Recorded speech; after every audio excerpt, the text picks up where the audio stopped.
Hi everyone, I'm Any New Province, and this week we're playing Ninja Martyr for Net Benefits, the series where we explore the benefits of net decking in Pauper. BrightBlueDesk 5-0'd with an awesome unique mono blue list this week that I had to try out. They're recurring their creatures in a variety of ways, they're countering their opponent's spells, and they're drawing extra cards. As always, you can find the deck list in the description down below. While you're down there, if you wouldn't mind liking the video and subscribing to the channel, I'd really appreciate it. It's a great way to let me know you've enjoyed everything, and it really encourages me to keep making great Pauper content. Alright, let's have a look at Ninja Martyr. The first important piece of Bright Blue's list is the 1-drops with enter the battlefield abilities that we're looking to commit right away. We have a great possible turn 1 play in Sage of Epityrs that will allow us to set up our first 4 draw steps of the game. Fairy Miscreant comes next, and while it won't do much on turn 1, it will allow us to draw cards if we can find a second copy to commit to the battlefield. The rest of our 1-drops don't have ETB abilities, but they'll serve an important purpose as early attackers that can be ninjutsu'd back as early as turn 2. Bright Blue chose a split of Cloud Sprite and Zephyr Sprite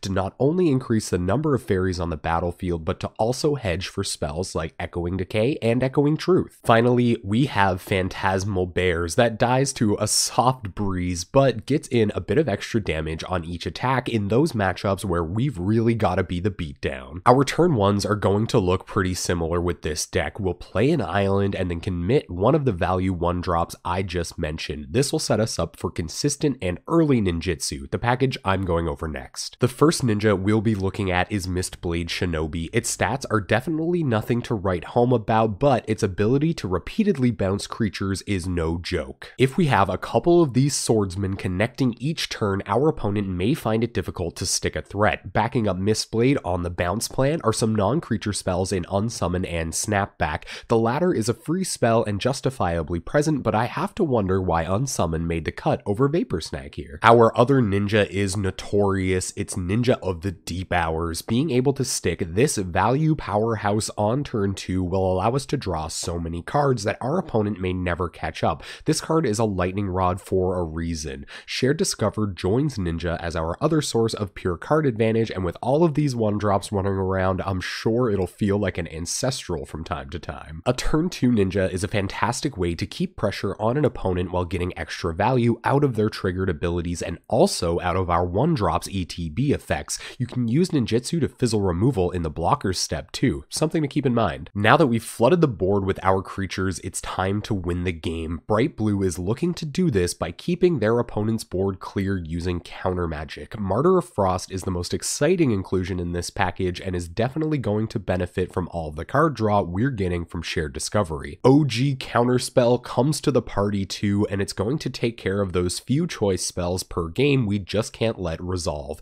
Finally, Spell Stutter Sprite serves as a recursive counter magic while we're picking it up with ninjas and surrounding it with its fairy friends as the turns wear on. Mistblade Shinobi and Unsummon are going to do a lot of work keeping our opponent's board clear while we peck in our lethal damage with 1-drops. When our opponent does try to commit their creature again, we'll be ready with counter magic to buy us that 1 turn we need to finish them off. Our mana base this week is nice and simple. We've got 14 basic islands. We want all of our mana to enter the battlefield untapped so that we can commit 1-drops right away. Our sideboard begins with 2 copies of Aqueous Form, a way to make sure our ninjas always get in for damage triggering their abilities. We have 1 copy of Piracy Charm for picking off a choice creature on our opponent's side or pumping one of our creatures for lethal. We have a copy of Void Snare for a bit more bounce, a copy of Augury Owl to make sure we scry into the right spells, a copy of Echoing Truth to deal with all of our opponent's elf tokens, a copy of Sigil Starfish, more scry. We have 4 copies of Prodigal Sorcerer for pinging down our opponent's X1s,